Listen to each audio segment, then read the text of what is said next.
Hi everybody, I'm back. This is Daniel Gray. I am the Trailer Park Prophet coming at you live from Crestone, Colorado. This is Sunday on Monday. My God, it's the 9th of December. Can you believe it? Christmas is right around the corner and I'm ready for it.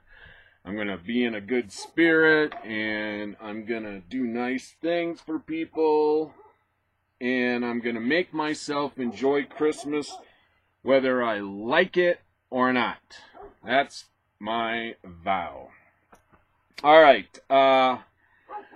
Looks like we have a barking dog outside. So, as you know, this is citizen journalism. And what I'm going to do is step away from the microphone and throw this neighbor dog some dog food so he'll quiet down. All right? And in the meantime, I got a little Sade that you can listen to. So hang in there. This will just be a moment.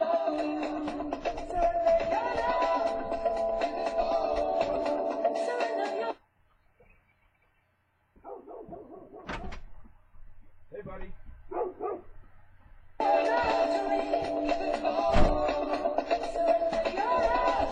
All right. Alright, that worked for a little bit.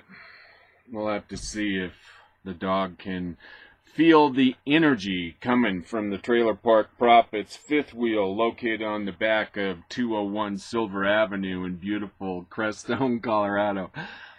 Okay, let's see what to talk about. Well, what I want to talk about first, and what was discussed over the weekend, was the death of Nelson Mandela.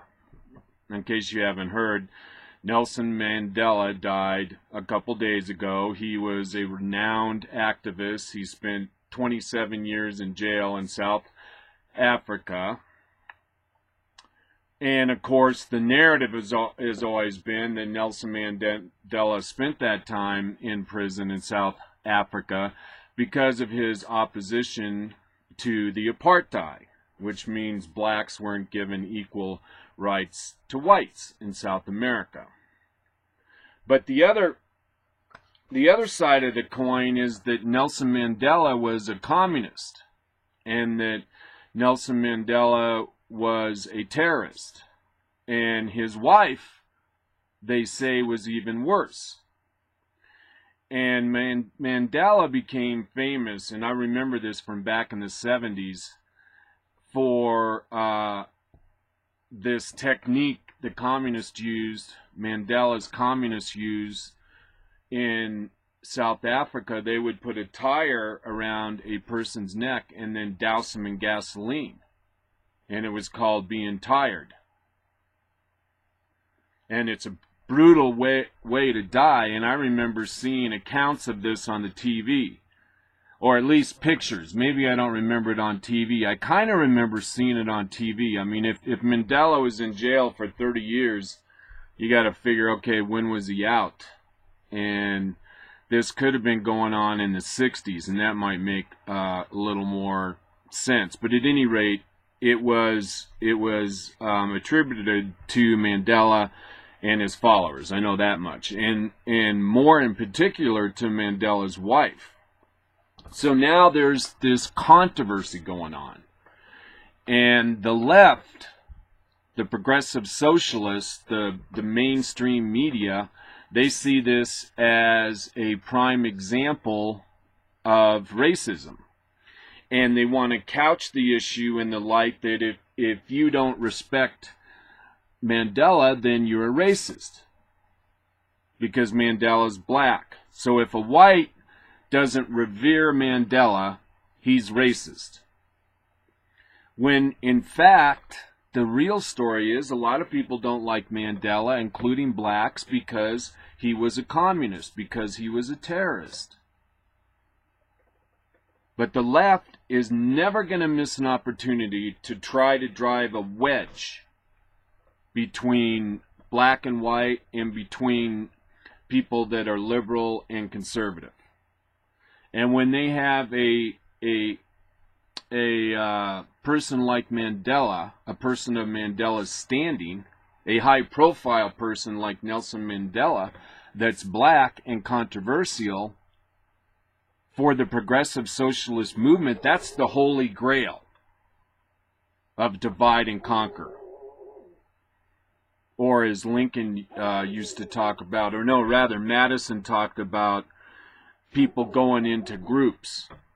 I'm trying to think of the word he used. But events and individuals like Mandela are those kind of individuals in history. They're divisive characters, to say the least.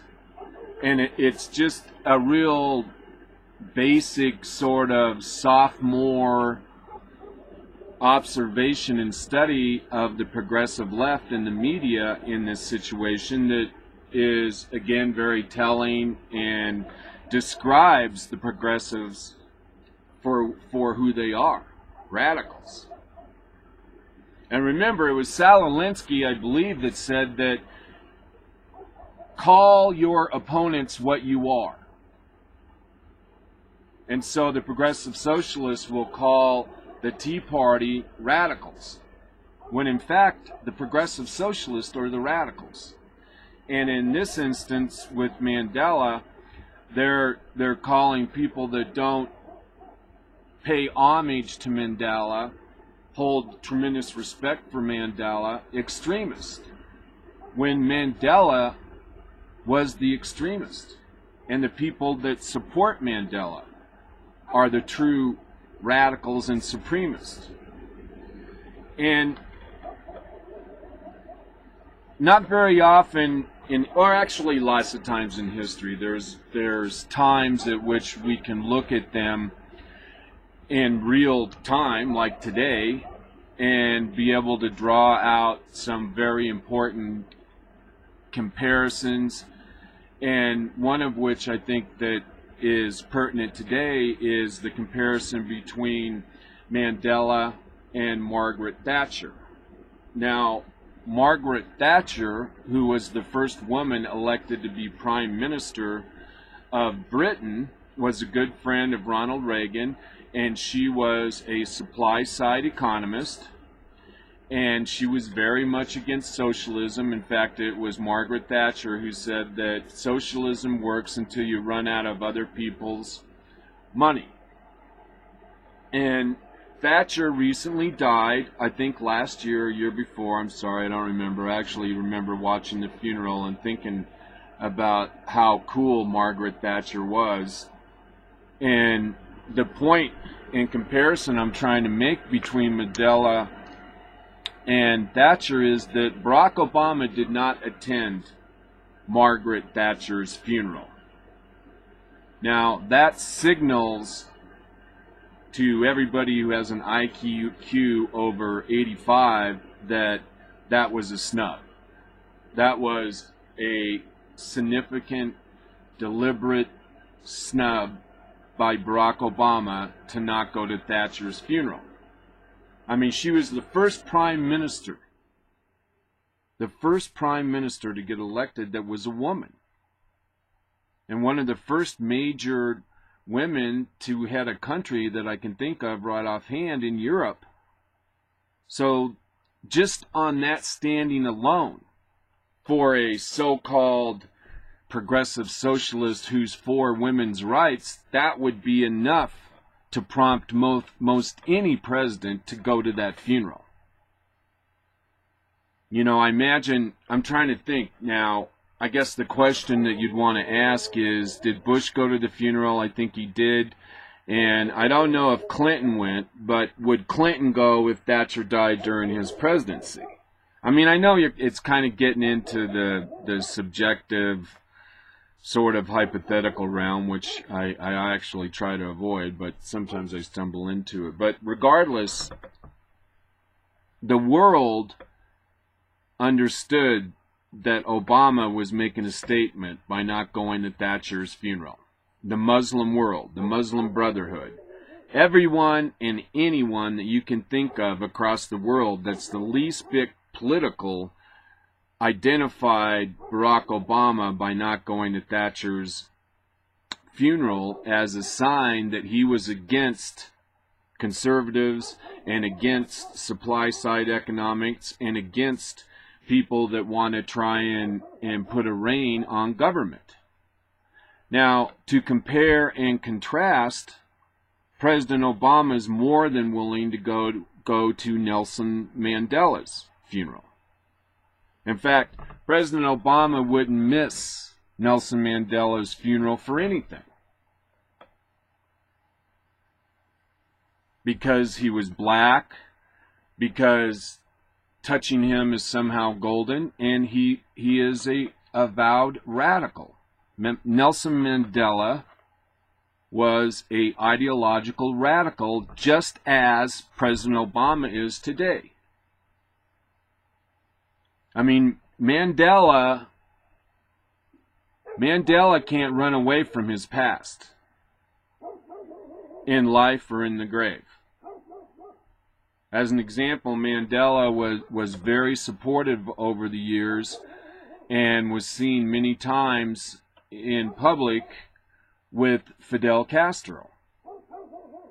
In fact, Nelson Mandela thought Fidel Castro was one of the greatest people of all times. And you're judged politically by the company you keep. And it's important that we understand as a society what's going on here.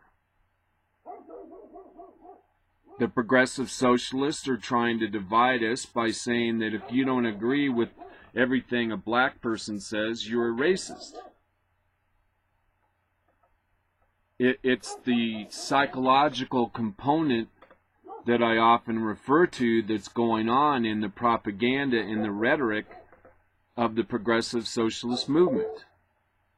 Divide and conquer. Fractionalism. That's what I was trying to think of. That's what's in the Federalist Papers, talking about fractionalism and how that would be a bad thing in our type of society. If people were fractionalizing themselves into group just as they are today, then eventually people are more identified by their group than they are the country and what the country's all about, which is a concept in government that has never been tried before, that is based on the individual and self-reliance and government with a lot of checks and balances. We're a living experiment here in the United States. What we're doing here is exceptional. What we've accomplished is exceptional. But no matter how great we are still going to be in the company of the progressive socialist element that is unrelenting in the pursuit of their progressive socialist agenda. All right, what else do I want to say about that? Well, I'll be watching that funeral. That's going to be a big deal. It'll be interesting to see how the South Africans are set to receive the world. It's going to be a funeral on the world stage. And I got to tell you, though, I'm really worried about it, though. I really wish the president wouldn't go there, because this is going to be one of the best opportunities for terrorists to be able to take a shot at Barack Hussein Obama. And I have just kind of a sick feeling in my mind that terrorists are planning, as we live and breathe, to try and take out President Obama when he's visiting South Africa this week. And I hope I'm wrong. I really do hope I'm wrong. I don't want to see President Obama become a martyr. And for a lot of reasons. You know, I'm not like progressive socialists during the Bush era who actually hated President Bush with every fiber of their being. I don't hate President Obama at all. I am just simply against his policies. I'm just against his policies. I don't think he's ready for prime time. He is a community organizer that I think is way over his head. And I think what ideological foundation he does have is rooted in radicalism. Whether it's Islam or it's Saul Alinsky style takeover of the U.S. government, the man has a record of being a radical. And to deny that is really is a fool's error, as far as I'm concerned. I mean, this man, our president, Barack Hussein Obama, is clearly an ideologue. He's not an administrator. He's not a leader. He's a figurehead and a spokesperson for everything progressive socialist. And he's good at it. He really is sort of the quintessential talking suit, talking head. Because his moral vessel is not anchored. It's not anchored at all.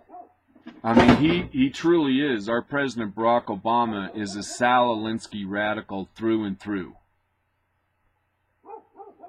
I mean, you think about President Obama and all the things about healthcare that have come up to be falsehoods. It fits in directly to Saul Alinsky's philosophy that the means justify the ends. I mean, it doesn't matter, according to Saul Alinsky and Barack Obama, who actually ran a Saul Alinsky Community Activity Center.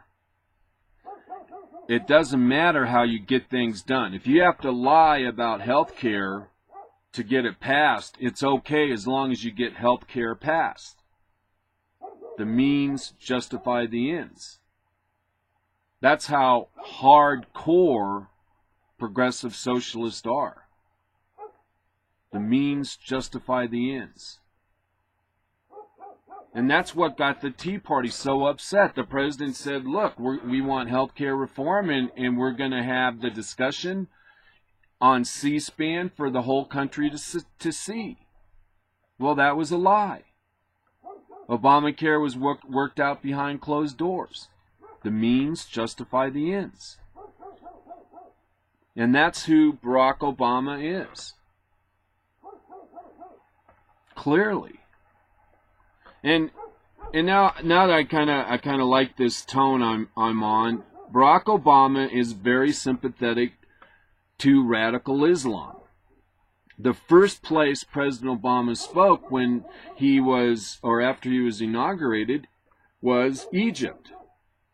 And he basically spoke to the Muslim Brotherhood and told them that no longer will Islam be viewed as some sort of a demon or enemy of the United States.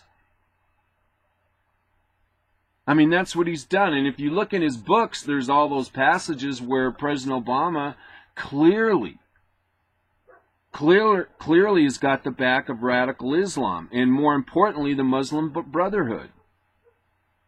I mean, he said as much in his book when he said that if there comes a time when there's a controversy between Islam and the rest of the world, that he, Barack Obama, would have the back of Islam. He says that in his book. In his other book, he says that one of the most beautiful sounds is the sound of the evening call to prayers for Islam. He says that kind of stuff. I mean, President Obama made sure that the FBI and the CIA and the NSA and all of the government spooks we have and intelligence agencies, that they scrub from their books and manuals and emails and everything the words radical Islam, radical, and other bad references to terrorism and the war on terrorism. That was one of the first things Barack Hussein Obama did. Now, why would you do that? If you weren't sympathetic to the Islamic cause, why would you do that? And when I talk to you about how the progressive socialist movement is in bed with radical Islam, I know a lot of you out there have a difficult time getting your mind around that. Because on its face, it sounds absolutely crazy, but it's the truth. All right, enough of that. Where am I? All right, you're listening to the Trailer Park Prophet. My name is Daniel Gray, and I am your prophet du jour. Thanks a lot for being here. I really appreciate it. I'm not worthy. This is citizen journalism. And I'm very lucky to have any of you watching me. And by the way, I'm on YouTube. So it kind of changes the whole broadcast here at Blog Talk Radio because I'm now on camera. And so I have to comb my hair and I have to put on a nice shirt and I have to make myself somewhat presentable. Not that I'm not presentable every day, I am, but I take a little extra effort because I'm on YouTube. All right, anyways, moving on. If you want to call into the program, you can do that. All you got to do is dial 646-716-8506. Again, for you stoned out hippies in Crested Butte. It's 646-716-8506, and you too can talk to the Trailer Park Prophet. I'm telling you, it's a big thrill. Everyone that's called into the program was elated. They'll never be the same. Okay, let's see. What do I want to talk about next? Oh, I'm going to do this again. Remember, I think we talked about this on Friday. And don't be too worried. I know Friday, I thought it was Wednesday. I was a little discombobulated. I have that problem every year around the holidays because I'm an orphan and I don't have any family. So Thanksgiving, Christmas, Mother's Day, Father's Day, my birthday, I get a little bit discombobulated because I get a little weepy and I start thinking about what life would have been like had I known my dad and mom and had sisters and been normal. And I get better every year, but it seems around the holidays that I do get my days mixed up. Alright, this is kind of housekeeping, but I'm going to stay on this because this is so important. This issue of tauntology, rhetoric, tauntology. It's spelled T-A-U-T-O-O. Whoa, hold on. The dog, the furnace. This is truly citizen journalism. So anyway, this is something that my friend brought to me, Ann, and it was a word. She used it in a message to me via Facebook, and it's called tauntology. T-A-U-T-O-L-O-G-Y. And this is a technique that's used in debate, and it was recognized by Aristotle. And it's roughly begging the question, begging the premise in an argument, or requesting the premise. And see, what happens a lot of times when you're debating progressive socialists, they jump from one issue to another issue to another issue to another issue to another issue to another issue in one soliloquy, so that it's kind of like the shotgun effect. And after the blast, you're tasked with going out and picking up all the little bitty BBs of their soliloquy. And that's because they're on so many different topics so fast, it's impossible to have a discussion with them because they've interconnected so many things that don't have anything to do with each other. And this technique in argument is called tautology. And it says in rhetoric, a tautology is a series of statements that form an argument whereby the statements are constructed in such a way that the truth of the proposition is guaranteed or not. By defining a dissimilar or synonymous term in terms of another, the truth of the proposition or explanation cannot be disputed. Consequently, the statement conveys no useful information regardless of its length or complexity, making it unfalsifiable. Okay, I'm blowing this word. Making it unfalsifiable. I just blew this word. All right. This next sentence is more important anyway. It is a way of formulating a description such that it masquerades as an explanation when the real reason for the phenomenon cannot be independently derived.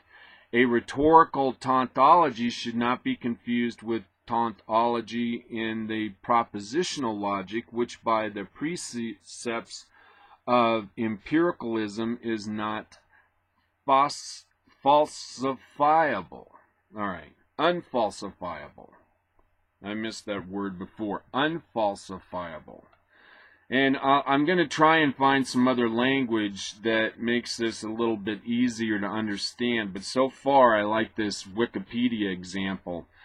And, you know, it's a lot to get your mind around. But if you would go to Wikipedia and look up this word tautology, you would kind of get a handle on the type of debating tactics that progressive socialists are using out there. And it'll give you oh wow moment when you're listening to somebody and you realize that that's what they're using, tautology, knowingly or unknowingly, probably unknowingly, because most people out there in the public square are just merely parroting what they hear from the talking heads on the media, basically.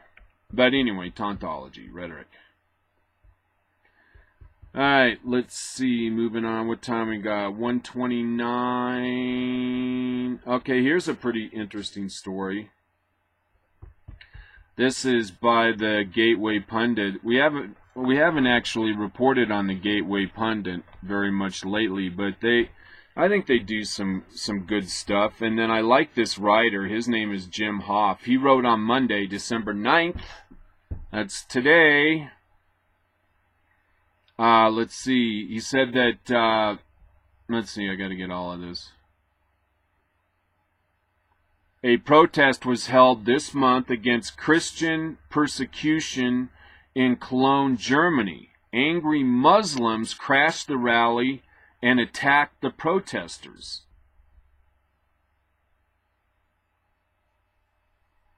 About 50 people came to the support.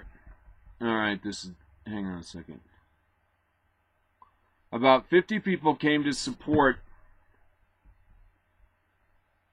Oh man, this is jumping all over the screen. All right, about 50 people came to support us on this difficult matter, which was organized in Cologne by our non-party Independent Alliance Against Persecution of Christians. As distinguished speakers, we could welcome Michael Mannheimer, in addition, Councilor of the City of Cologne, Korg Uckerman, and Pro Colin joined us for the good cause as he had already done at our last rally. So for the moment, we were able to provide people with information in a quiet atmosphere.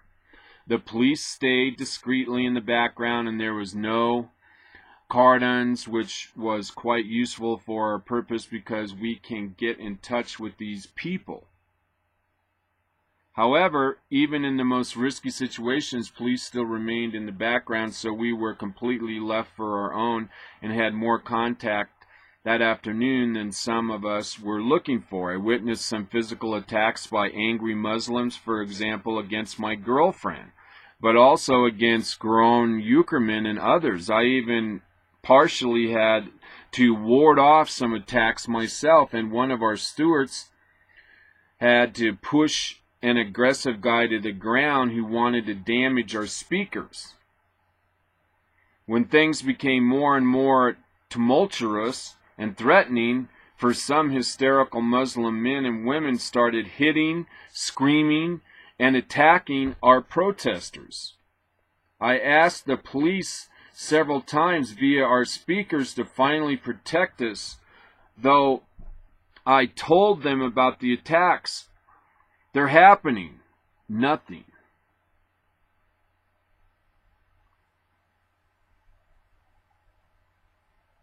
And then there's a couple videos here if you want to go to my website. I don't know. Let's listen. Maybe we can hear one of these. Let's see if it plays. This is of the demonstration.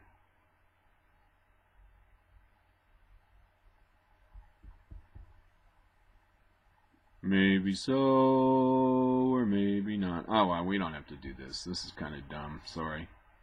All right, let's move on.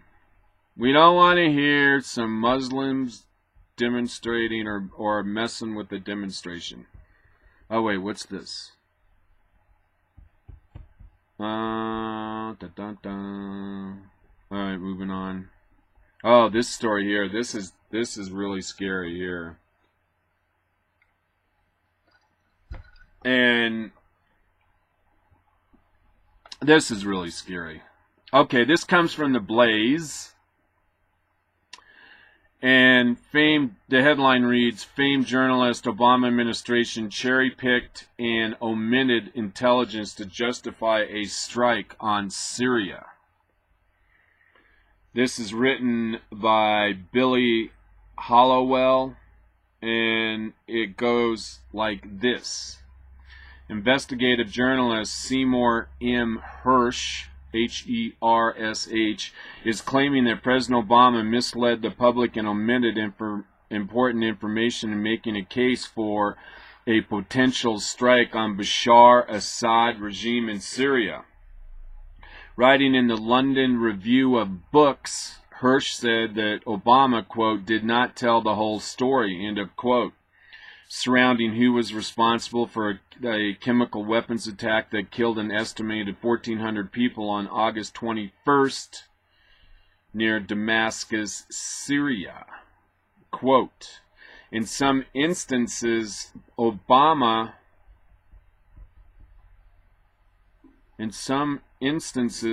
omitted important intelligence, and in others, he presented assumptions as facts, Hersh wrote.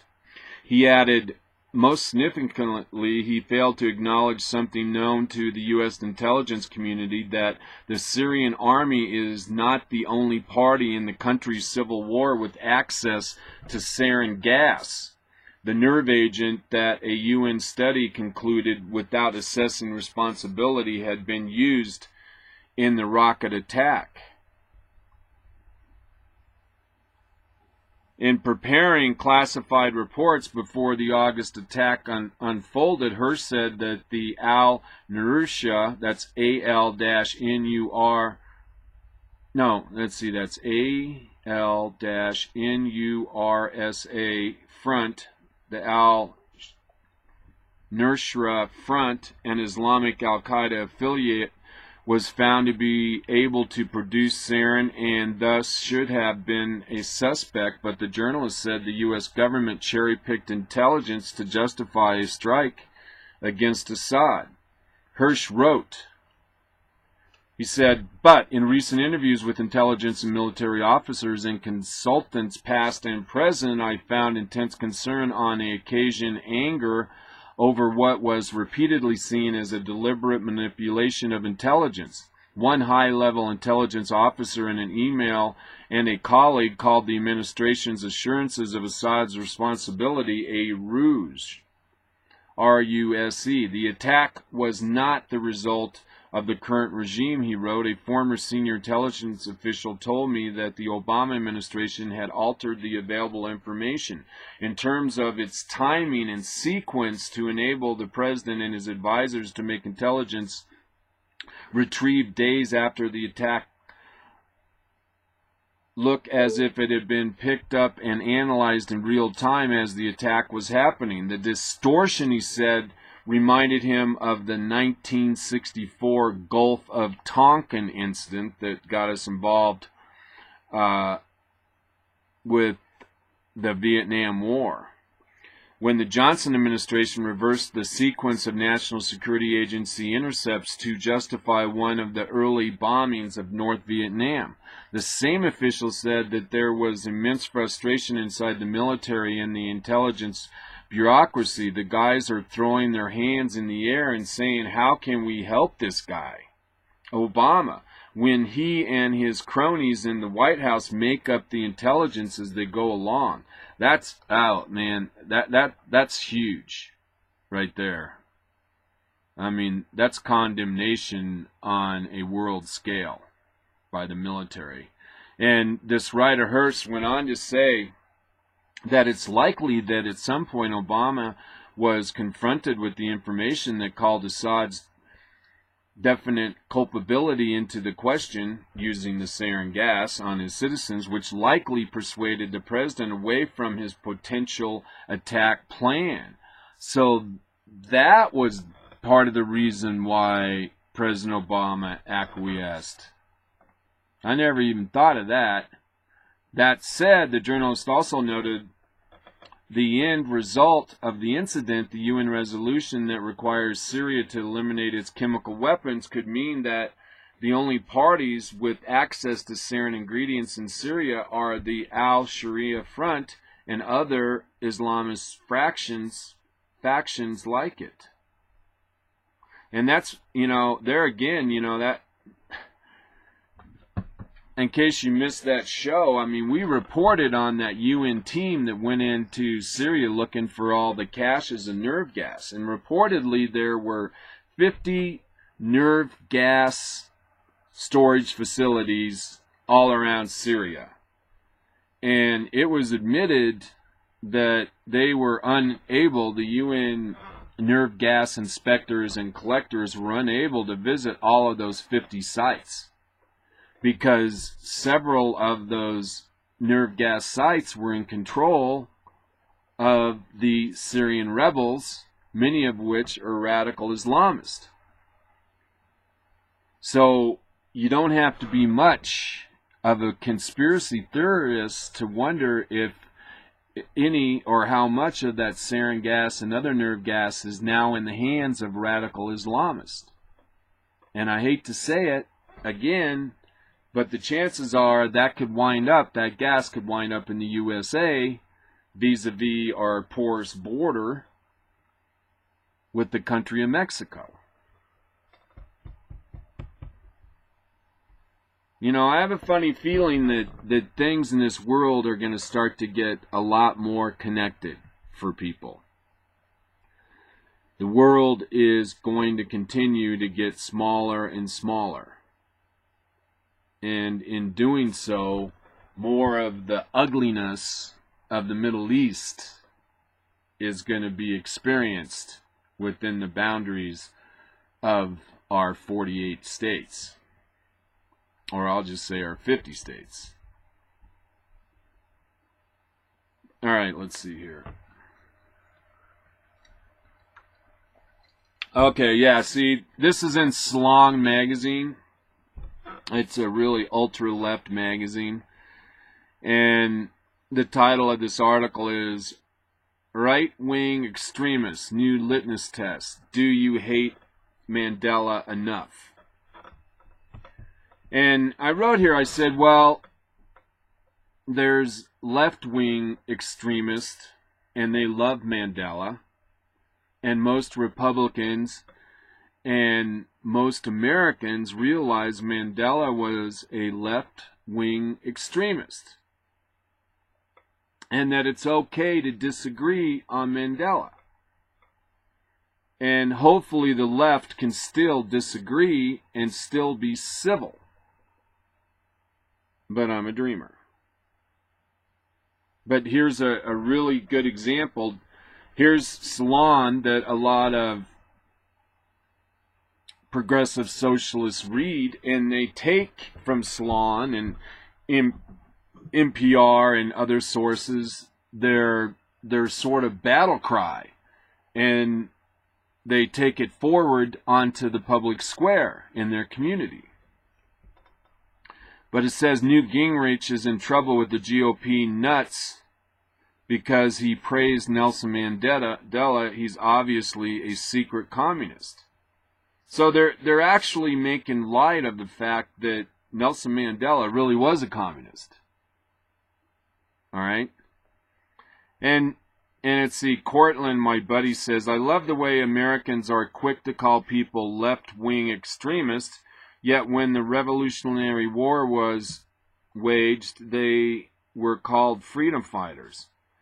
GTF, out of here with that BS. So here's another example of progressive socialists and the depth and the breadth of their intellectual prowess. I kind of want to look at this Salon article. Let's take a peek here, see if there's anything interesting in it. I hear about Salon all the time, but I think this is the first time I've ever been on their site. And it shows a picture here of Newt Gingrich and Nelson Mandela. And, you know, you got to remember, too, I mean, Nelson Mandela is an icon, and he's a lightning rod. And he really is kind of a litmus test for everybody. I mean, he's basically someone who is a stalwart for the progressive socialist movement. And so it says here, and so we come into the new week with a new litmus test to end all litmus tests for the true conservative politician. See now, right there, see, that's their premise. And whether or not you like Nelson Mandela or not has nothing to do. Well, let me put it a different way. I mean, this is exactly what we're talking about, tautology. I mean, the premise is that the new litmus test to end all litmus tests for the true conservative politician. I mean, that's the premise. That if you're a true conservative politician, then you gotta hate Nelson Mandela. I mean, basically, that's what this first sentence is saying. And there's nothing. I mean, there's no truth in that. There's no truth in that. I mean, if you love America, you understand that America is 180 degrees opposite socialism and communism. All right? That doesn't make you a hater. That just makes you someone who happens to be a student of economics and history enough to prefer capitalism over progressive socialism. And it goes on to say, they about conservatives in this litmus test over Mandela, they say, do they have kind words for the recently deceased Nelson Mandela? Because if they do, then they may be secret liberal communists who love terrorism. I mean, this is almost absurd. And it goes on to say, most people in the world went on their Facebook or Twitter pages last Thursday night to share some positive thoughts or a quote after the former South African revolutionary turned president died at 85. Most people in the world, parentheses, In this rare case included the Republican politician Newt Gingrich. Gingrich admirably was one of the House Republicans who tried to push President Reagan to speak and act more strongly against apartheid government in the late 80s. It is a stance he is deservedly proud of taking, and so he wrote on Facebook. Now see, this totally mischaracterized the conservatives I know. I mean, a lot of people came out at first when they found out Nelson Mandela had died, and, you know, they felt bad. They felt bad because they knew, you know, they knew Nelson Mandela, and they had, you know, he was a human being. He died, you know. And how do you think the same liberals at Ceylon would have I mean, how were they when Margaret Thatcher died? I mean, when Margaret Thatcher died, the left was out there while the body was still warm, saying that Thatcher wasn't really a woman and that she hated poor people and blacks. These people have a lot of nerve. It says, President Mandela was one of the greatest leaders of our lifetime. Okay, I mean, I can agree with that. He emerged from 27 long years in prison with a wisdom, a compassion, and a commitment to helping other people that was astonishing. His life was a triumph of the human spirit. All right, I agree with that. When he visited the Congress, I was deeply impressed with the charisma and the calmness with which he could dominate the room. It was as if the rest of us grew smaller and he grew stronger and more dominant the longer the meeting continued. Now see, that kind of narrative is alarming, because this writer is kind of turning Mandela into this messianic superpower, almost godlike. I mean, this is reverence that this writer has for Mandela. And so this writer would see anyone that didn't share this same sort of reverence to Mandela as racism. I mean, that's where this is headed.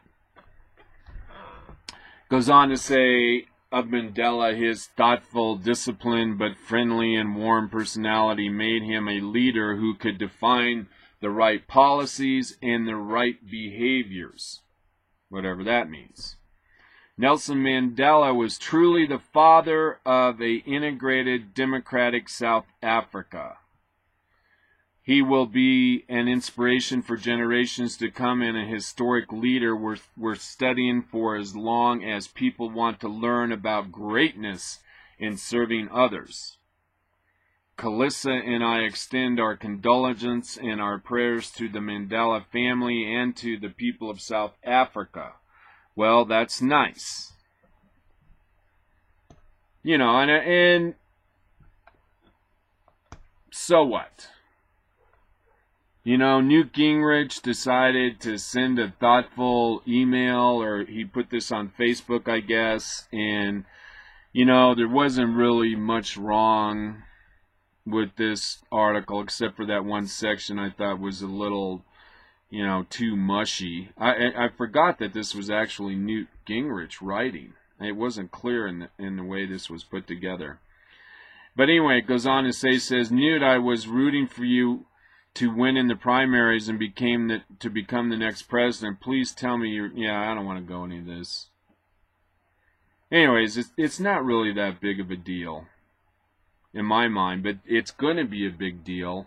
And watching how the press deals with this Nelson Mandela issue is going to be interesting. You know, it's going to be something to watch for all of us political junkies out there. But one thing that the Salon article doesn't write about is what I mentioned earlier about how Mandela was part of this radical communist group. I'm trying to think of the name of them, but it escapes me. And they were the ones that initiated the burning of people to death, and you're not going to read that in Salon, and you're not going to probably hear much mention of that on the mainstream media or NPR in the next week.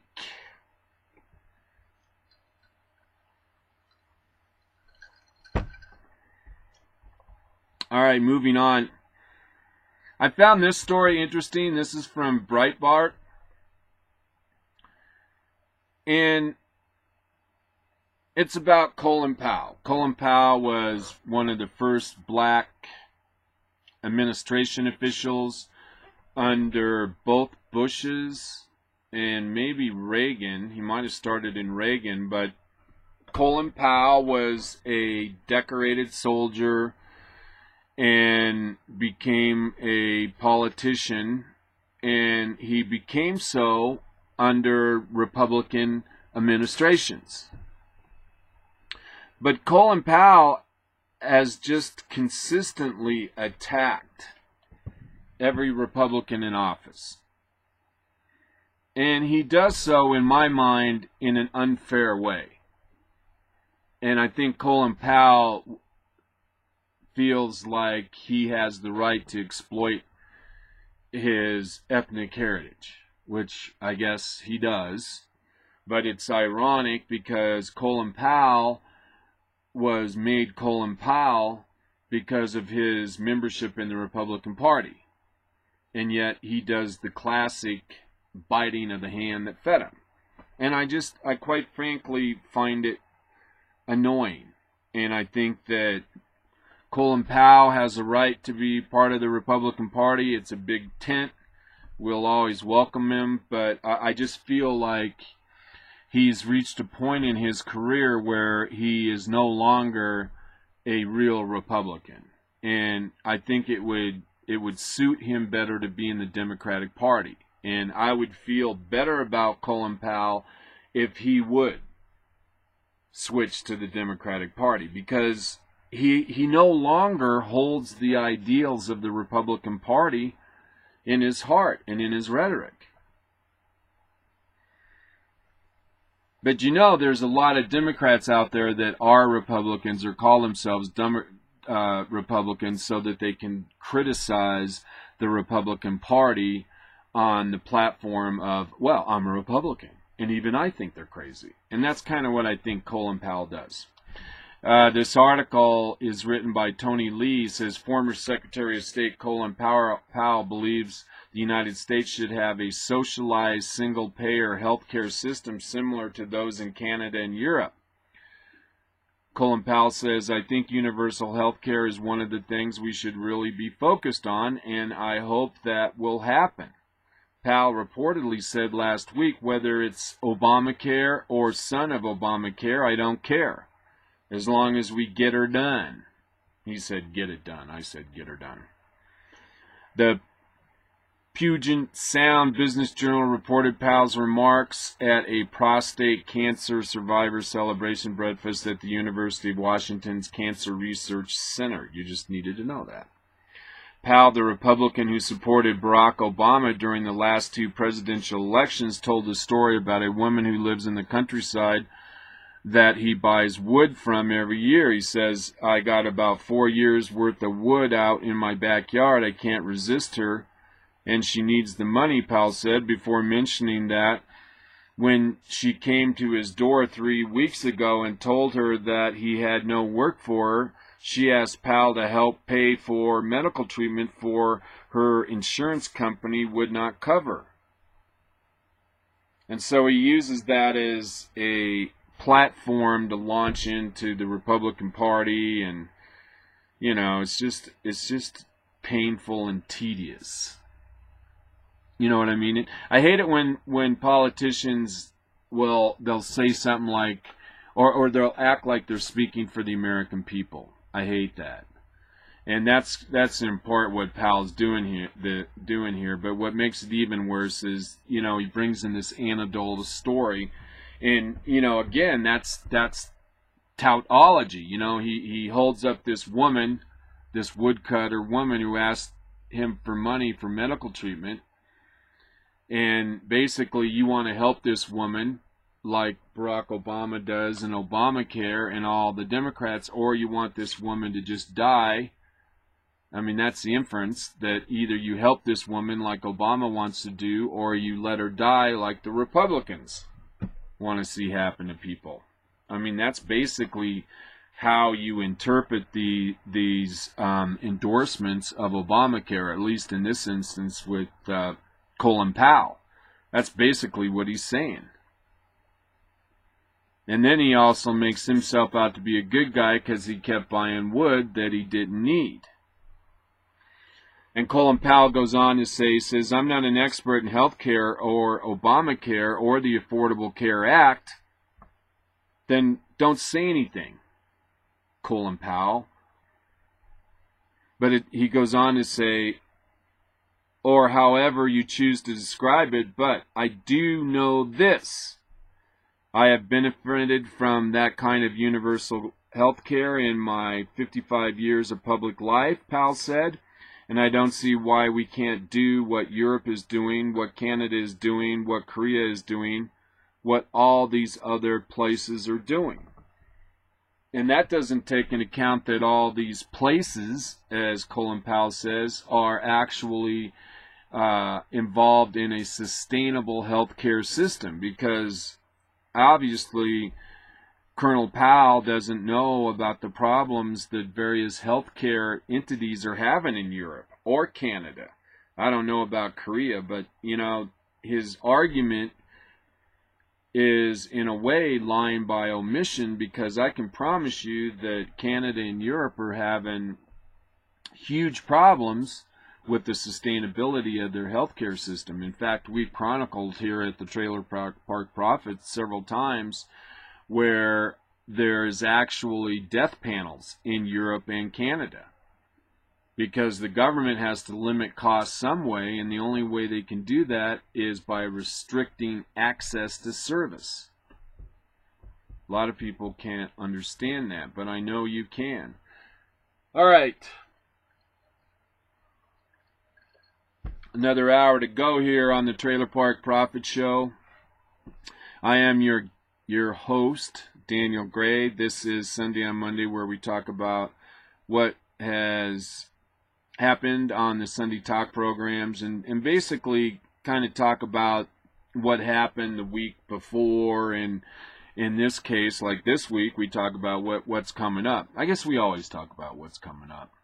And of course, what's coming up this week is the Nelson Mandela funeral. I'd kind of like to be there. I mean, that would be quite a scene. Actually be in the VIP group. That would be obviously the best scene to be in.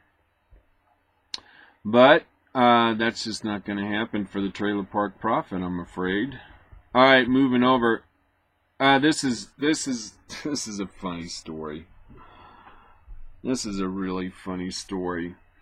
You guys know that Rob Emanuel, he was a congressional type, congressman type from Chicago, and he wound up being the first chief of staff for Barack Obama in 2009. His brother, Zeke Emanuel, is a physician and is roundly credited as being one of the authors of Obamacare. And since Obamacare has been suffering,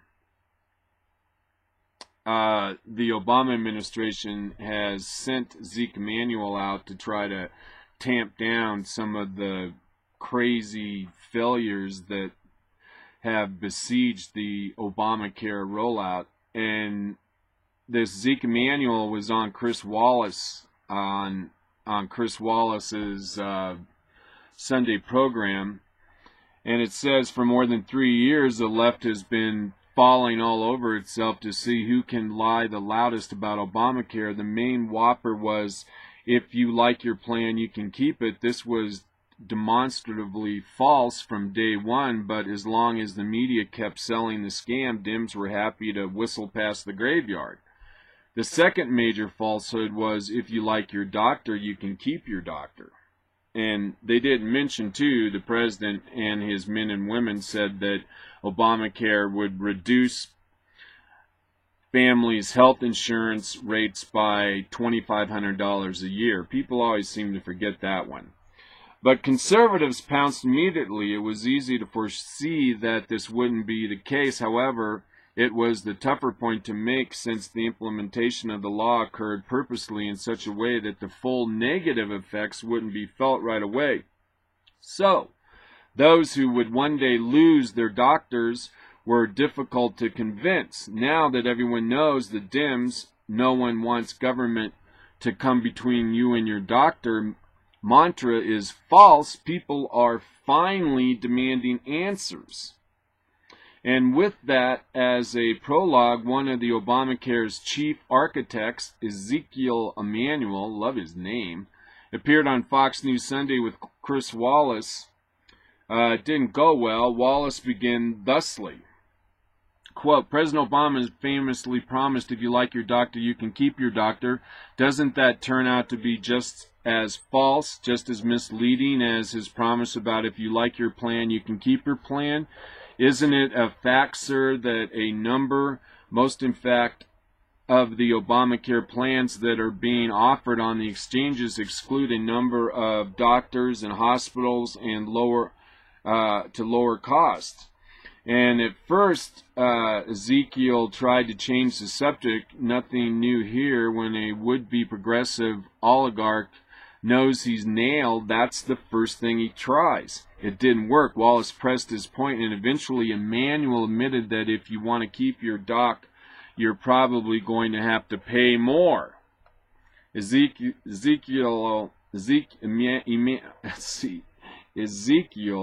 Emanuel said, it's a simple yes or no question, Wallace said. Did he say if you like your doctor, you can keep your doctor? At this point, Zeke started getting visibly agitated, and he said, yes, he replied, but look, if you want to pay more for your insurance company that covers your doctor, you can do that. This is a matter of choice. We know in all sorts of places you pay more for certain for a wider range of choices or wider range of benefits. The issue isn't selective networks. People keep saying, oh, the problem is you're going to have a selective network. Wallace cut him off and said, well, if you lose your doctor or lose your hospital, this is where it really went south for poor old Not Ram.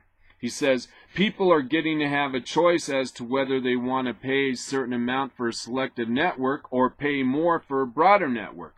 In other words, Ezekiel Emanuel thinks the president should have promised that. If you want to keep your doctor, you can pay a whole lot more, and then maybe you'll get to keep him. This, of course, flies in the face of the very idea of Obamacare if the left was to be believed. This was supposed to make quality insurance more affordable, not less. And Wallace pointed out, and Zeke let slip what may be the biggest lie anyone associated with this debacle has yet managed to tell. He said, no guarantee you that your premium wouldn't increase. Zeke said, really? That's the new Democratic stance? No one ever guaranteed that your premiums wouldn't go up? That's really weird, because for the last 4 years, President Obama promised over and over again that his harebrained, obviously flawed plan would lower premiums by up to $2,500 for the typical family per year. It looks like that was then, and this is now. We've gone from a promise of $2,500 savings to you'll pay more if you want the same care if you were getting before, and you're going to shut up and like it. Congratulations, Democrats, for your failure. And let's go ahead and listen to this exchange between Mike Wallace and Zeke Emanuel. All right, gentlemen, welcome to the Trailer Park Prophet Show. Hopefully we can hear this. This guy, Zeke Emanuel, I'm telling you, he's a real firebrand. And he kind of has a nasty temperament that if I was the Obama administration, I think I might be a little bit worried about. Because he can be really sharp-tongued and a little bit combative. And he comes off as kind of smug and arrogant. And if President Obama famously promised, if you like your doctor, you can keep your doctor, doesn't that turn out to be just as false, just as misleading as his promise about if you like your plan, you can keep your plan? Isn't it a fact, sir, that most, in fact, of the Obamacare health plans that are being offered in the exchanges exclude a number of doctors and hospitals to lower costs? The president never said you were going to have unlimited choice of any doctor in the country you want to go to. Wait, no. He asked a question. If you like your doctor, you can keep your doctor. Did he not say that, sir? He didn't say you can have unlimited choice. It's a simple yes or no question. Did he say if you like your doctor, you can keep your doctor? Yes, but look, if you want to pay more for an insurance company that covers your doctor, you can do that. This is a matter of choice. We know in all sorts of places you pay more for a wider range of choices or a wider range of benefits. The issue isn't the selective networks. People keep saying, oh, the problem is you're going to have a selective network. If you lose your doctor or you lose your hospital. Let me just say something. People are going to have a choice as to whether they want to pay a certain amount for a selective network or pay more for a broader network. Which will mean your premiums will probably go up. They get that choice. That's a choice which means your premium may go up over what you were paying. So that, in other words, no one guaranteed you that your premium wouldn't increase. Premiums have been going up. The president guaranteed me I could keep my doctor. Under president, and if you want to, you can pay for it. Under president. So this is a really tough situation for the president to be in.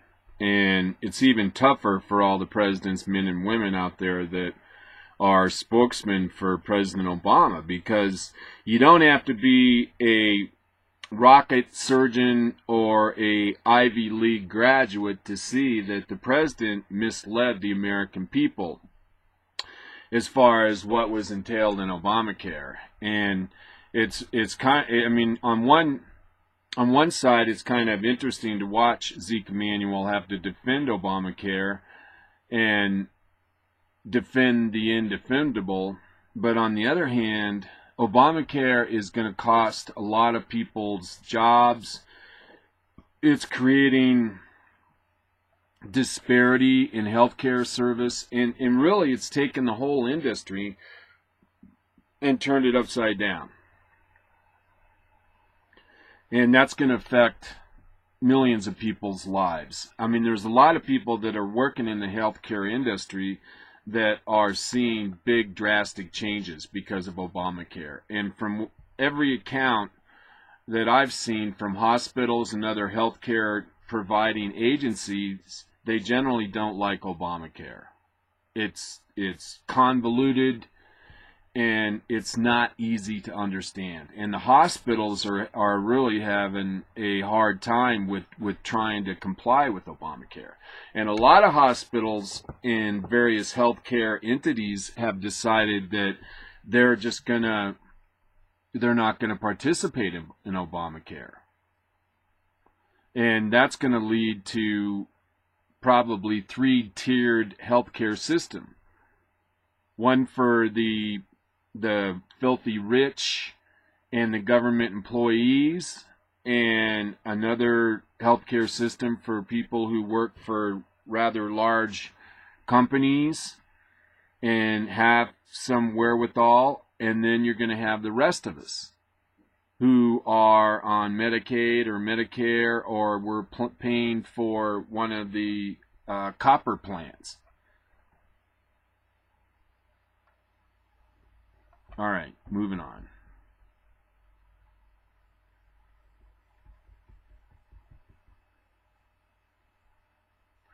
I'm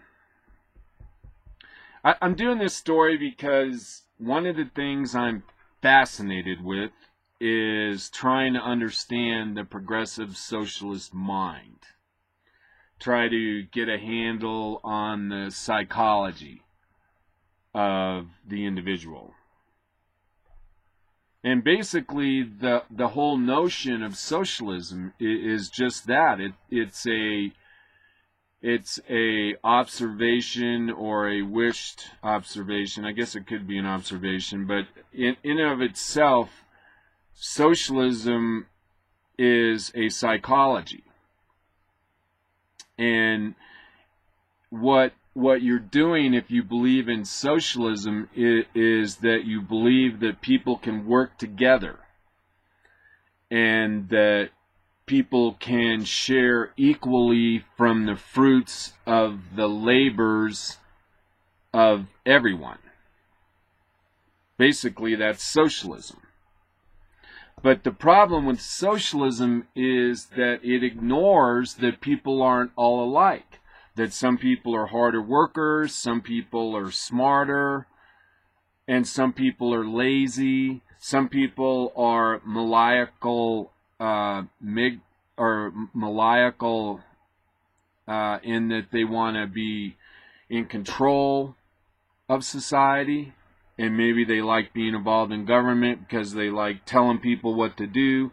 But at any rate, socialism doesn't recognize the individuality of people. And no matter what kind of society you have, you're going to have the people that are connected, you're going to have the people that have money, you're going to have the people that are willing to sell their soul to be a part of the status.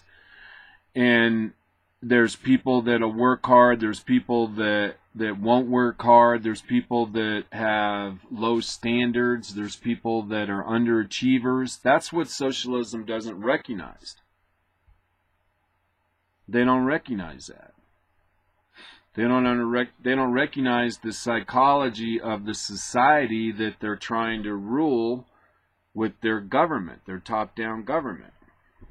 And this next piece comes from Wayne Dupree, Assaulting Liberal Lies with Documented Facts. I've never seen this before. But the reason I did this story is because it's about Melissa Harris Perry. And she is on MSNBC. And she famously is a radical, progressive socialist, plus she claims to be black, although she doesn't look too black to me. At any rate, she's on MSNBC. She has her own story called Melissa Harris Perry. And this guy who wrote this, I guess his name's Wayne Dupree, he wrote today, he says that I just realized MSNBC can't get rid of the black help because they don't want to be chastised as being racist.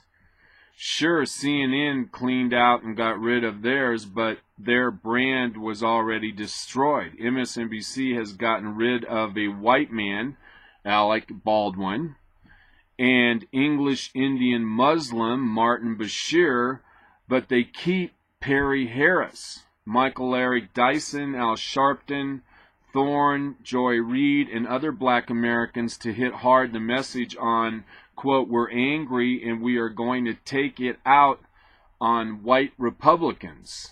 Wow. Now, Melissa Harris Perry, once again, LISP, through her 2-minute-plus monologue, dancing in her seat on the verge of a nervous breakdown on TV. Now, Melissa Harris Perry, she once wore tampons as earrings. She was talking about women's rights and reproductive rights and how much she hated Republicans. So to be provocative, she wore tampons on her show, the whole show, as earrings. And she's talking, we'll listen to this video, it's on YouTube, we can listen to it, this will be fun. Congressman Marcia Fudge, the leader of the Congressional Black Caucus, said, I mean, it doesn't get any better than this, does it? Congressman Marcia Fudge, the leader of the Congressional Black Caucus, said, you know, really, oh my God, that just cracks me up. Congressman Marcia Fudge, the leader of the Congressional Black Caucus, said, well, this is what she said.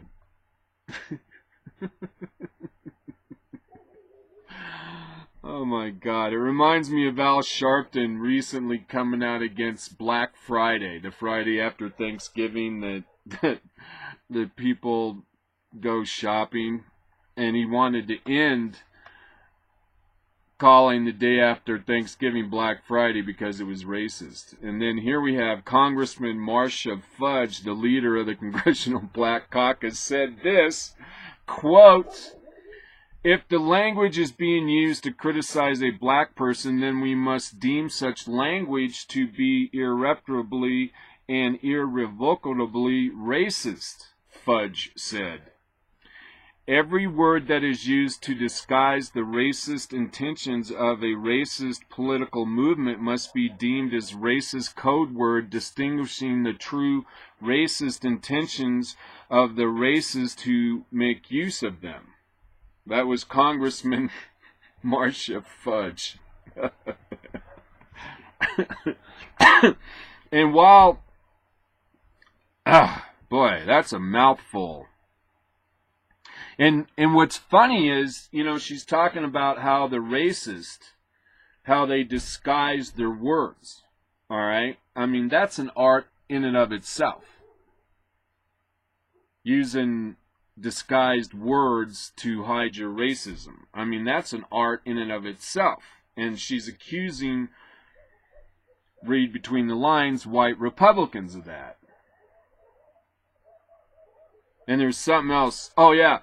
But not only are they using this so-called language that's disguised, they're also using racist code. Racist code. You know, like spies, where you write one word and you use that other word in a sentence. Like you might be writing code, and I guess black would, you wouldn't want to use black in your emails and your communications, so you might write white, or you might say you know, any number. I mean, I got to be careful not to say something I'm going to regret. I'm going to stop right there. God almighty, it just demonstrates how careful we got to be with our words. And, you know, I think I'm on pretty good ground here making fun of Congressman Marcia Fudge and not be racial, but and of course what makes that funny is Fudge is dark colored, although I guess you have white fudge. I don't know. I bet I gotta stop. And it says, while Fudge could not point to any single word that was racist, she insisted that every single word used to criticize rice was a racist code word. Congressman Jim Claiborne went even further. He said, he's a congressman, yeah.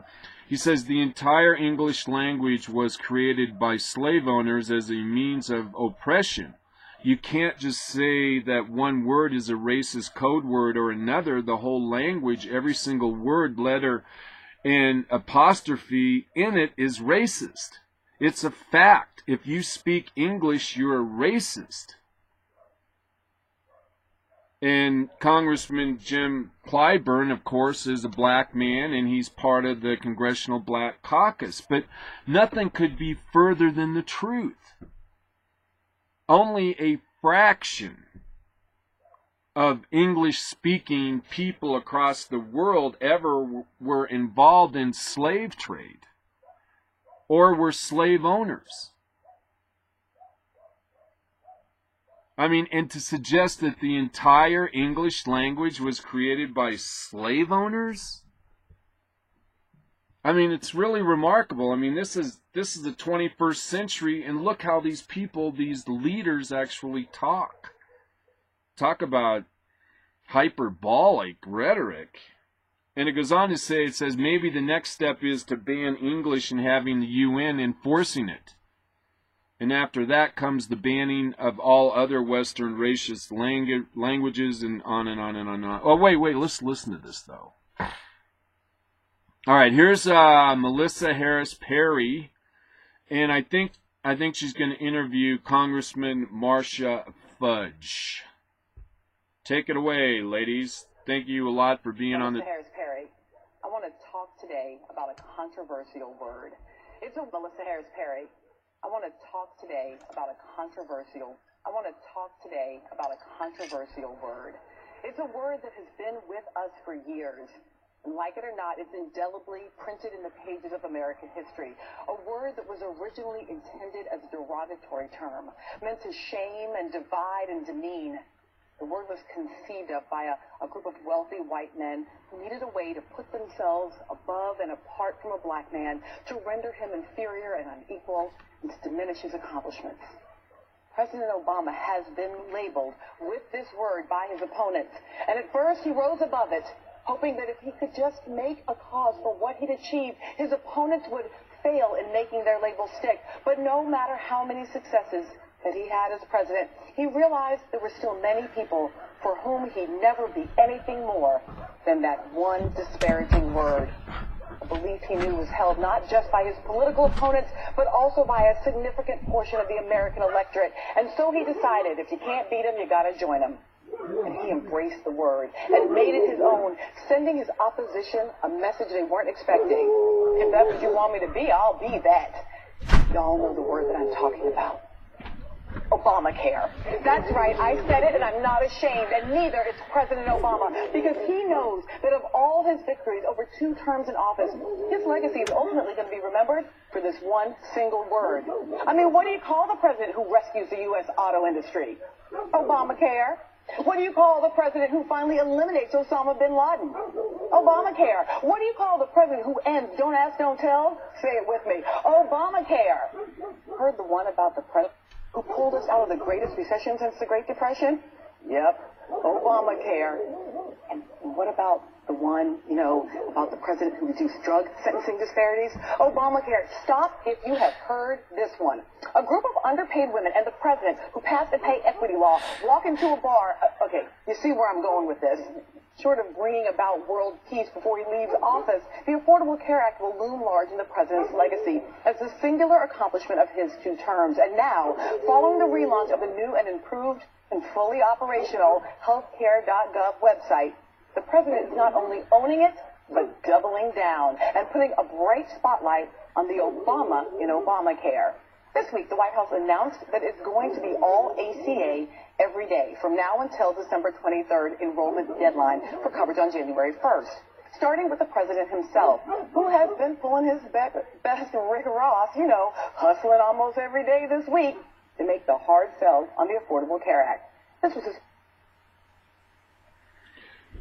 So that's really absurd on a lot of levels. Really. I don't know who came up with the term Obamacare, but President Obama has used the term himself. In fact, one time he said that he was proud to have his name on Obamacare. I mean, President Obama said he was proud to have his name on the Affordable Health Care Act. That's what he said. I heard him say it.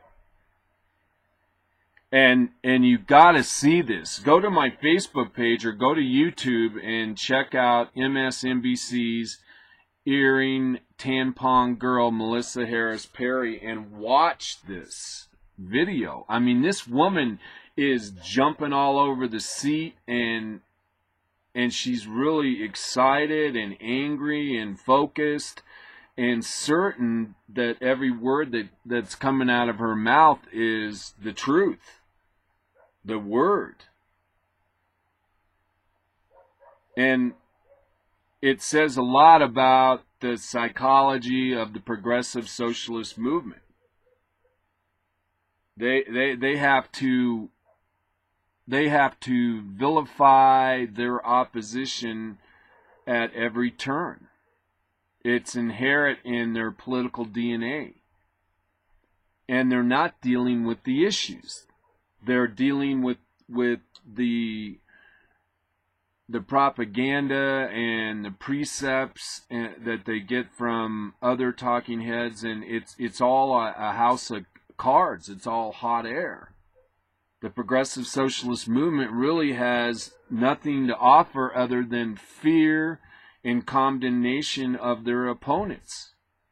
There's nothing of substance in what Melissa Harris Perry just said. There's no substance. It's all emotion over intellect. But this lady has taken it to the extreme. I mean, she is obviously mentally compromised. And she supports President Obama in a way that is beyond an agreement of his philosophy of governance. I mean, this woman has, and I hate to say it, she has like some sort of a messianic connection to Obama. I mean, she sees him as something more than a mere mortal. And in her mind, when someone attacks the president on his policies, she doesn't see that. She sees that as an attack on her leader, on her prophet, on her Messiah. Because her reaction to the negative fallout of Obamacare is way beyond a recognition and an objective view of the issues. All right, I think I hear my dog outside barking its fool head off, and I'm going to be right back. Again, this is Citizen Journalism.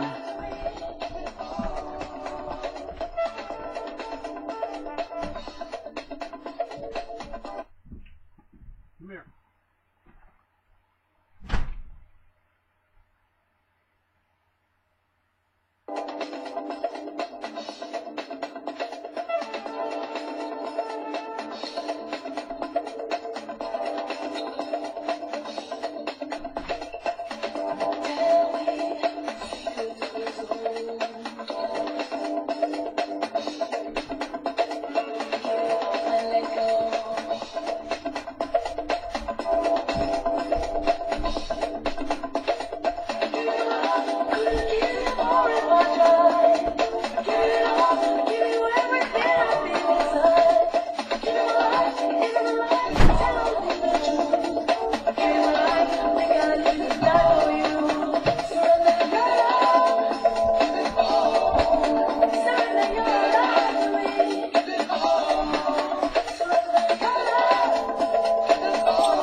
Alright, I'm back. Trailer Park Prophet, live from Crestone, Colorado, on Blog Talk Radio. This is Sunday on Monday. Muchas gracias. Thanks for being here.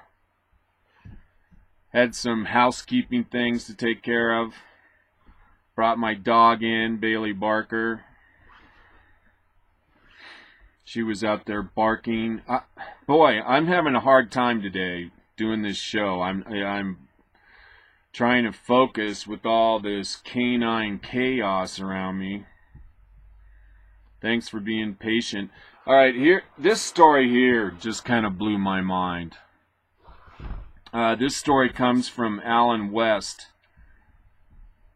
and he's been busy out there building his brand, and he's winning over a lot of hearts and minds. And in case you don't know, Alan West is a black conservative. He was a Congress member from Florida, and he didn't get reelected, but he started his own website. It's called Alan B. West, Steadfast and Loyal. And he's making a name for himself, you know. He's out there making a go of it. And this is a story written by Alan West. He says, guess how many times President Obama met one-on-one with Secretary Kathleen Sebelius from July 12th, 2010 to November 30th, 2013, according to Peter Switzer of the Government Accountability Institute, writing in the Political, that number would be 0. We have an absent president whose best attribute is his ability to deflect responsibility and blame others. Alan West goes on to write, when I was in the military, we prided ourselves in conducting meetings, briefings, that kept commanders informed, enabling them to make the necessary decisions. A fundamental part of conducting business was preparing commanders' intent and guidance, which provided the purpose, the key tasks, and end state, allowing the staff to plan, brief, update, and execute critical missions. As a staff officer myself, I always held pre-meetings to make sure we had all the possible issues covered before going to the boss. Exactly. As a battalion executive officer, second in command, it was my responsibility to prepare the staff prior to our weekly command and staff briefings to the battalion and the subordinate commanders. After all, we work for them. At any time, I could articulate the maintenance, supply budget, and personnel issues of the battalion. That was my duty, to know the details and keep the commander informed. My time as a young battery company commander, brigade operations officer, and battalion executive officer prepared me to be a battalion commander myself. I knew how to issue guidance and intent in order to improve the functionality of our staff. Obviously, that's not the case with our so-called commander-in-chief. Remember when he said in a November 14th press conference, quote, "I was not informed directly that the website would not be working as the way it was supposed to. Had I been informed, I wouldn't be going out saying, boy, this is going to be great. You know, I'm accused of a lot of things, but I don't think I'm stupid enough to go around saying this is going to be like shopping at Amazon or Travelocity a week before the website opens. If I thought it wasn't going to work, so clearly we and I did not have enough awareness about the problems in the website." That's President Obama talking. And maybe I'll go through this again. This is President Obama at his November 14th press conference. He says, "I was not informed directly that the website would not be working as the way it was supposed to. Had I been informed, I wouldn't be going out saying, boy, this is going to be great. You know, I'm accused of a lot of things, but I don't think I'm stupid enough to go around saying this is going to be like shopping on Amazon or Travelocity," which he really did say. A week before the website opens, President Obama, he says, "If I thought this was going to work, so clearly we and I did not have enough awareness about the problems in the website." So the president has completely divorced himself of any responsibility within his own administration. And so Alan West responds. He says, "Oh, come on, clearly you are that stupid, not to mention irresponsible and incompetent. What leader would not hold a single one-on-one meeting with the person responsible for his signature policy initiative? What leader would then come out and speak as though he had complete knowledge of the operation and that it was running smoothly? What leader would then come back and say, I didn't know anything, and no one told me anything, and expect us to believe him?" Switzer said close advisors like Valeria Jarrett said the problem is, no, get a load of this. You know, this here really takes the cake as far as I'm concerned. Because first you got to understand that Valeria Jarrett is President Obama's #1 advisor. And Valeria Jarrett has direct connections to Iran. She lived in Iran. And her father has connections to the Muslim Brotherhood. All right? And Valeria Jarrett said the problem is Obama, quote, "knows exactly how smart he is and has been bored to death his whole life. He's just too talented to do what ordinary people do." he would never be satisfied with what ordinary people do. Now that has to be patently one of the most arrogant quotes I have ever read in my life. And a real insult. A real insult to ordinary people everywhere. Ordinary people take care of business. This president does not take care of business.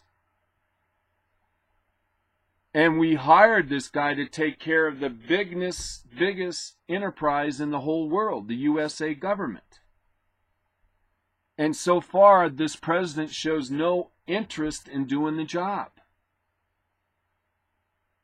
Unless he secretly intends on destroying the whole U.S. government and the whole USA economy.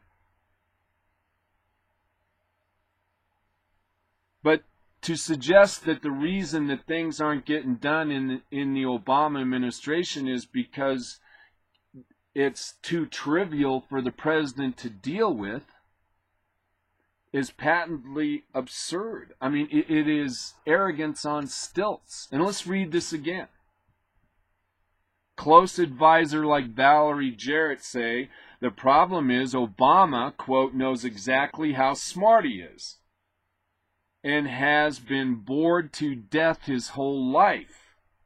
He's just too talented to do what ordinary people do. He would never be satisfied with ordinary people do. He would never be satisfied with what ordinary people do. That is a insult on a magnitude of 100. Really, I mean, there's no greater insult to the American people than this comment by Valeria Jarrett. He'd be too bored to do what ordinary taxpayers do. Unbelievable. Well, anyways, Alan West goes on to say, he says, I have a response for that assertion, and it's 2 words. First word, large, bovine, animal with horns. I think President Obama describes himself aptly when he says the trait he deplores most in himself is that there's a laziness in me. And President Obama did say that he's a lazy person. America has a absent-minded president who possesses no skills beyond the delivery of rhetoric. Too many people felt a tingle running up their leg and voted for this brazenly empty suit. Twice. In fact, some people voted more than twice in the election, but that's another story. Alan West goes on to say, he says, Obama doesn't know what questions to ask and is too lazy to do so anyway. But hey, he plays an awesome round of golf. Chime in. What's your assessment of the intellectual capacity of President Obama? President Barack Hussein Obama, you know, back in 2010, I referred to him as one of the dumbest individuals ever. I stand by my assessment. Community organizers are just low-level socialist agitators, perfect for campaigning, but not much else. And that's a fact. And I like to say in my writings on Facebook that, yeah, sure, President Obama is a really smart guy, but he's not a wise man. President Obama may be smart, but he's not wise. And there's a big difference. And I think you all know that. All right, everybody, let's move on. Again, my name is Daniel Gray. I am the Trailer Park Prophet, broadcasting live from beautiful Crestone, Colorado. This is Sunday on Monday. Thank you mucho for being here. I don't have any advertisements. I got to start getting some advertisements. Because I need to make some money. I know this is citizen journalism, but in the future, boys and girls and fellow lovers of liberty, we're going to have some products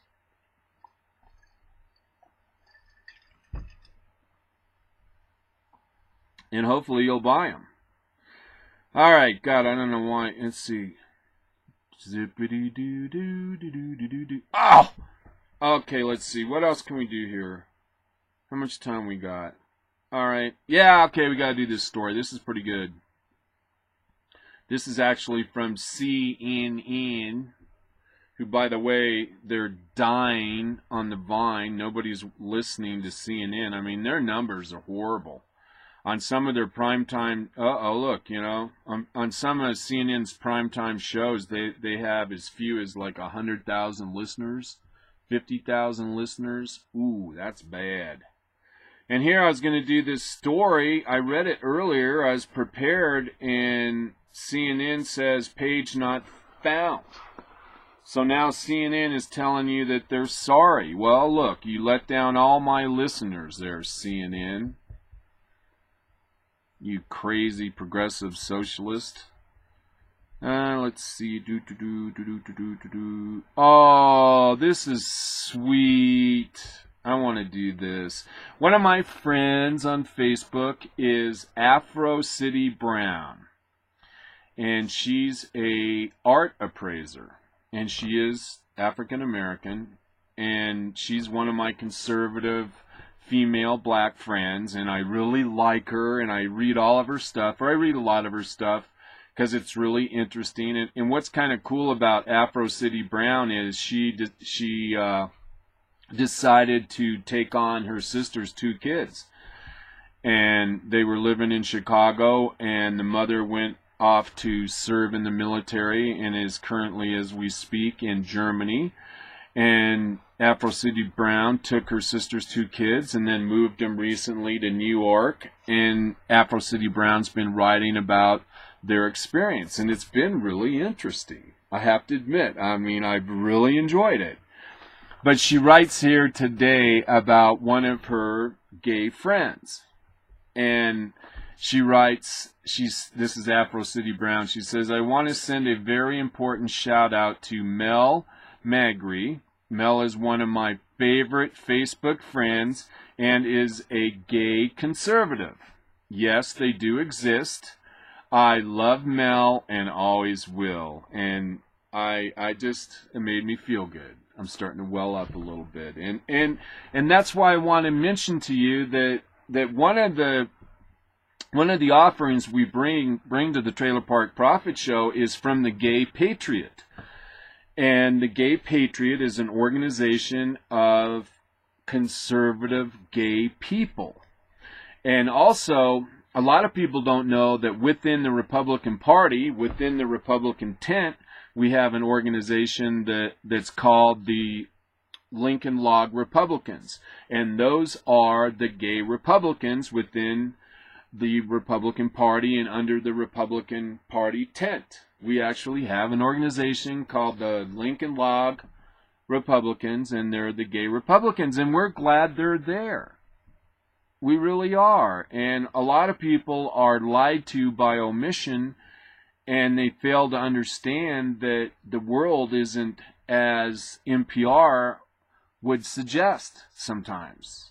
And that's part of our job, is being a citizen journalist and being a part of society and on the public square to inform people, to provide some remedial education to those of you who attended public school and have been lied to by omission your whole life by our one-size-fits-all government school.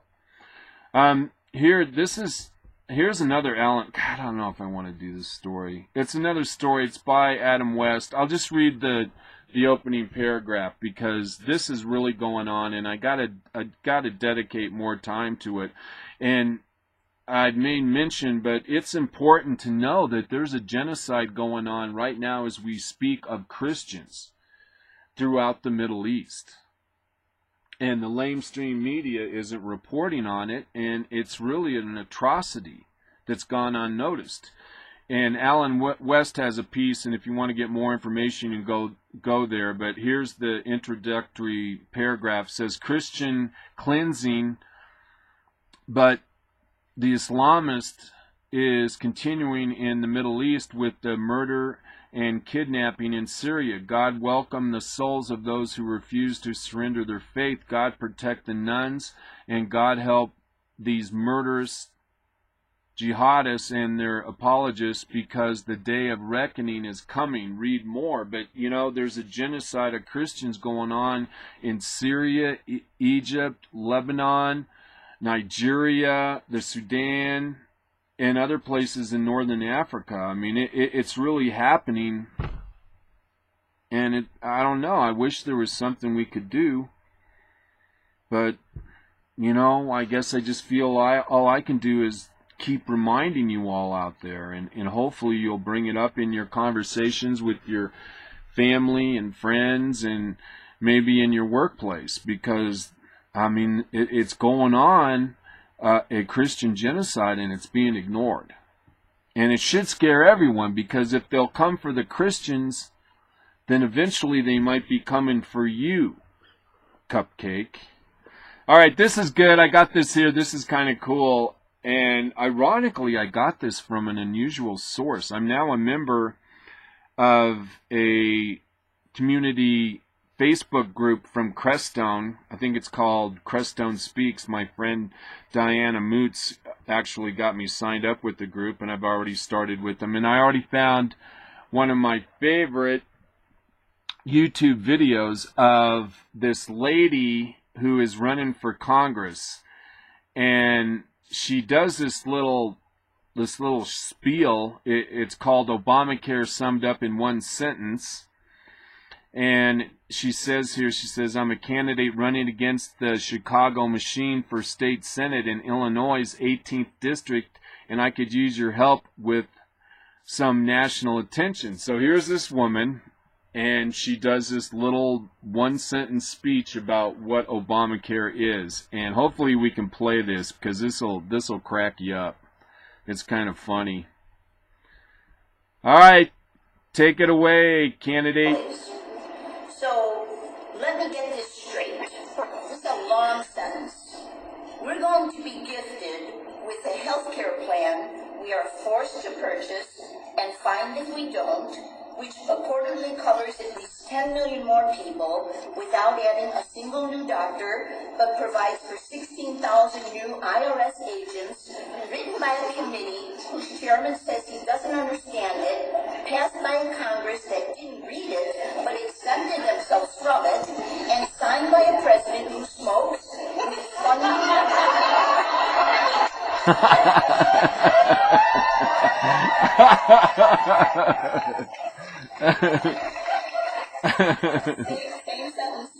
Same sentence.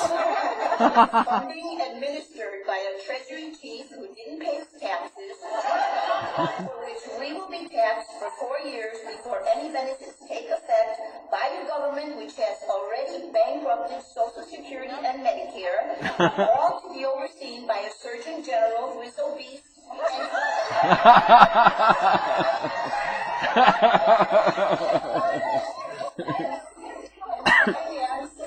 financed by a country that's broke. Yeah, man.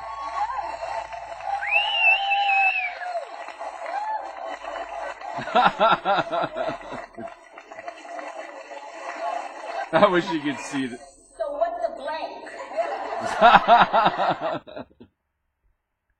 And that was, she was actually a doctor. Her name is Dr. Bowler, and she was a candidate for the Illinois State Senate.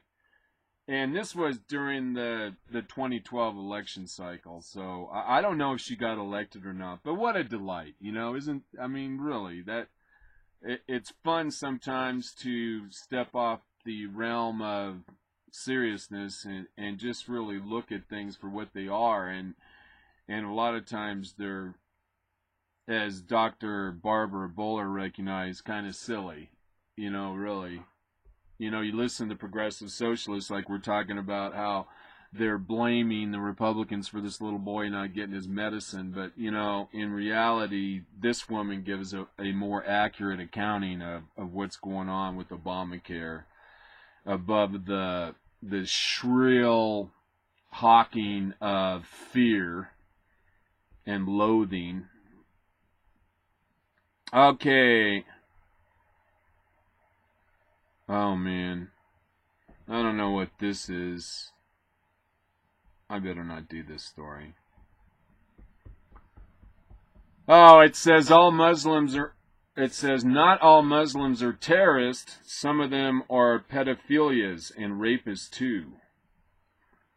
And I don't know what this is about, but I think, oh, I know what this has to do with. There's a lot of, we were talking about this on Friday, that there were a lot of illegal aliens that are missing. They were incarcerated and now they're missing, and they were actual felons and committed sexual abuse on children and were rapists, and 2,800 of them just got released into society. No one knows where they are. This was down in Georgia. This is what this is in reference to.